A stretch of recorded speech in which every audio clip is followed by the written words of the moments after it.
Hey everybody, it's Jason Blaha here representing Jason Blaha Strength and Fitness, and today I want to chat with you guys and gals a little bit about our training and going beyond just hypertrophy and the physique. But a quick reminder, if you guys will please click like down below, be greatly appreciated. If you're not subscribed or following, please do so, and if you'll be kind enough to drop me a comment down below, I would appreciate it so much. Let's get over to this, and this is again, coming from a strength background more than a physique or bodybuilding background, this is stuff that I tend to think about.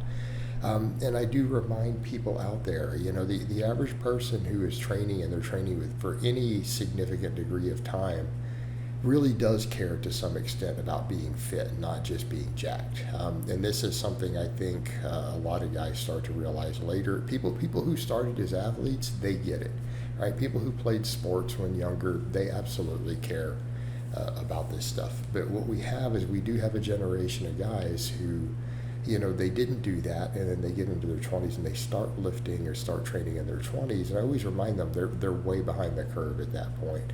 And a lot of them will get obsessed with, well, I don't care about any of that. I just want a good physique. And I'm not saying even machines and other stuff don't carry over. I'm not saying that strength and muscle doesn't carry over to athleticism, because again, force production is there. I am one of the first people to say that obviously athletes need to be gaining muscle, they need to be gaining strength. But I think what a lot of these guys are forgetting is their ability to function in the real world, their ability to function in anything outside the weight room. Their conditioning, their athleticism, their ability to produce force, in a wide variety of situations is not going to be the same if they're not considering these things. And I think what a lot of guys are forgetting, they get caught up in this, well, if we only care about hypertrophy, which is this weird selling point you'll see the bodybuilding type influencers promote, especially you notice a lot of the evidence-based ones, right? People who come from more athletic backgrounds and are not as much evidence-based, you'll see more of them are like, yeah, I don't care about that. I want to be able to run and jump, like they laugh at the idea. They'll laugh at the idea. And I guess the difference here is the difference between, nerds and jocks to some extent. But I think people need to understand it's not a compromise. Because a lot of stuff you guys see me do, I don't think I do any in this little set of training clips. But you guys see me these days doing sled work. You see me doing jumping, right? And I've always done this stuff off and on, even on my channel, because coming from a strength background, right? Even now taking up running. But I mean, again, are we going to pretend that these things don't build muscle? So that's the fascinating thing to me is, how many people out there are not realizing, look how many athletes are jacked. Like, is anyone looking at a bunch of football players? Even the leaner high school football players oftentimes are in the weight room and they're doing all this stuff. A lot of them, they are pretty jacked relative, to people who aren't training. But I mean, are people looking at the bodies of athletes and saying, oh man, they aren't jacked? No, it's the opposite. So we need to be aware your GPP builds muscle, okay? Your GPP builds muscle, right? Everyone gets that, right? They do know that jumping builds muscle, right? It's been pretty well confirmed. You do know that pushing or pulling a sled or a prowler absolutely builds muscle. Like we see it in the real world with athletes who get really jacked doing mostly sled work. There's been plenty of them. We see plenty of athletes who only do a small amount of squatting, enough to get really strong, and then they're out here doing sleds and jumping and stuff, who have jacked legs, jacked strong legs. And those things carry over, and I think people forget that too. Westside told you this. God, Chad Wesley Smith told you this, even who's not Westside.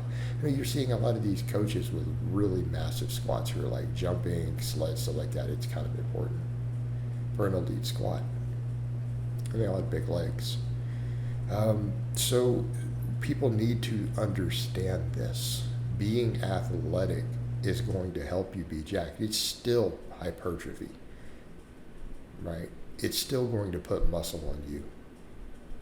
Box jump, sled work is going to make you bigger. Throwing is still going to make you bigger. You're still going to have a hypertrophic component to it, particularly when added into your program, okay? So the same thing with the exercises we pick. The movements that move your body through space. Like you guys will see me here. Obviously, I am doing some benching and other stuff, but you guys will see me back squat. You see me do a lot of weighted dips, a lot of weighted pull-ups. Okay. All right. And it's just stuff I want people to think about with this. Do you really and truly think that a machine or whatever is going to be superior to this, or trying to isolate stuff in terms of even muscle? I mean, really and truly, do you guys not think pull-ups and dips are going to build a ton of muscle in the upper body? Like if you did both of those exercises, you do realize your upper body, the entire upper body will grow. I'm not saying it's going to be perfectly proportioned for bodybuilding purposes, but you do realize, hopefully people grasp that. Pull-ups and dips combined together, especially if you get real strong out on progressive overload, there is not one muscle in the upper body that is not going to grow from that. People say, what about side delts? Side delts are still going to grow. Your only argument might be that you might not get 100% of the possible growth. But if you say they're not going to grow, you're flat wrong. Reality check. Same thing with back squatting. You realize you throw those three together, a person could get pretty dang jacked off of those three exercises. Right? Again, hopefully people understand this. And the same thing when it comes to even your big heavy lifts.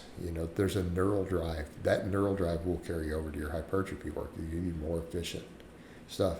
But I think what people need to understand, they're so caught up in this idea that they're not going to have a physique unless they focus all on just bodybuilding type training. And it's just not reality. Tons of athletes have great physiques. And I get it if you're trying to be a professional bodybuilder. But I'm sorry, but guys who just want to look really good at the beach, like you could train purely for athletic purposes and throw in your hypertrophy work. And it could be movements that improve athleticism. Because again, the big barbell movements and then the movements that move your body through space, those are going to have a way larger carryover to your general fitness, athleticism, all these things, right? You're going to be more fit doing those than you are locked into a machine or isolating everything. You really are. Okay? I'm not saying you can't do any of the other stuff.